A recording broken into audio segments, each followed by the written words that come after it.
السلام عليكم، ازيكم يا حبايبي؟ عاملين ايه؟ ربنا يجعل يومكم هادي ونادي وكله خير وسعاده وحب عليا وعليكم. شوفوا بقى كده، انا النهارده بيني وبينكم درس وجعني، تعبانه، بس طبعا ما ينفعش ما اعملش اكل.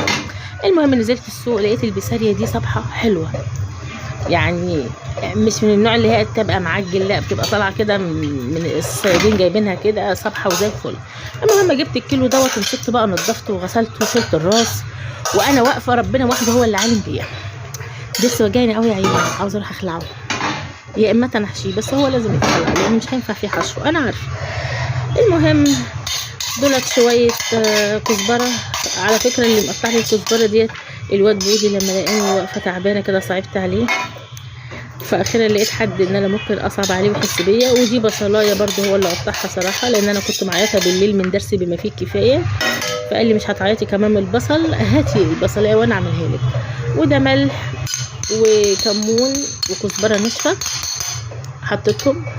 بصوا انا بعمل الغدا النهارده وانا مش مبسوطه، عارفين انتوا وجع الدروس طبعا، ماشي. وجيت حطاهم كلهم كده، الكزبره الناشفه مع البصلايه مع كيلو البسله بعد ما نضفته وغسلته مع التوابل، وقلبتهم وولعت الفرن. وواقفه بقى مش قادره اقول لكم والله العظيم ما قادره، تعبانه تعبانه تعبانه. ربنا وحده هو اللي علم بيا. اتاري وجع الدروس ده بصي مش وجع ده بيعمل لك كمان صداع، بتحسي كده ان انت في لا يعني غير ممكن لو عندك شويه مغص ممكن بتقدري ان انت تمشي وبتمشي الحال، الا وجع الدروس ده بعيد عنكم بيخلي الواحد ماشي تايه. مش ممكن حد يكون درس بيوجعه يعرف ينام بالليل، استحاله. انت ممكن لو عندك شويه مغص ولا اي حاجه ممكن تحاولي تنامي بتنامي، الا وجع الدروس ده. الله يكفيكوا شر. ما علينا عشان ما اطولش عليكم وتقولوا دي رغايه ازاي درسها وجعها وراحه تخلعه وقاعده ترغي الرغي ده، صدعت لنا دماغنا بصراحه. المهم اللي لسه ما قالتش تعمل غداها ومحتاره بقى هتعمل ايه، وبتحب البساريه زينا كده وبتحب السردين، قومي اضربي الخلطه دي حاجه كده بصي في طبق واحد، جيبي الطبق البلاستيك ده وحطي كل حاجتك بقى، ان كان سردين بساريه مع البصل مع الكزبره مع التوابل، وتكوني مولعه الفرن ماشي. وتحطيها بقى ايه على الشبكه اللي في النص.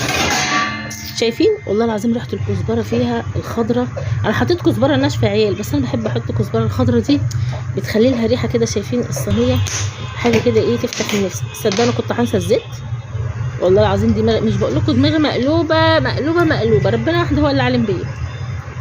يا ريت دعوه حلوه كده ليا، واللي مش مشترك في القناه يشترك ولايك، ها ما تنسونوش بدعوه حلوه، واللي مش مشترك في يشترك. وانا راح ادخل بقى الصينيه في الفرن، ها على بال ما ابعت له لابد يجيب العيش. الصينيه طلعت اهي، شايفين؟ ما اقولكوش بقى على الريحه، يعني انا هحاول اطلع لكم حته لان الصينيه سخنه مولعه نار وانا مش ناقصه كمان اتلسع يبقى ضرس وايد، بس هحاول كده ايه اوريها لكم بالشوكه. بصوا بس تاخدي بالك احسن تتلسع، يعني شايفين الدخان والله لسه طالعه من الفرن اهي، اظن الدخان اهي، شايفين باين ان هي سخنه. يلا يومكم كله خير وهنا وسعاده، واللي ما قامتش تعمل غداها قومي يا اختي اعملي الغدا. يلا سلام.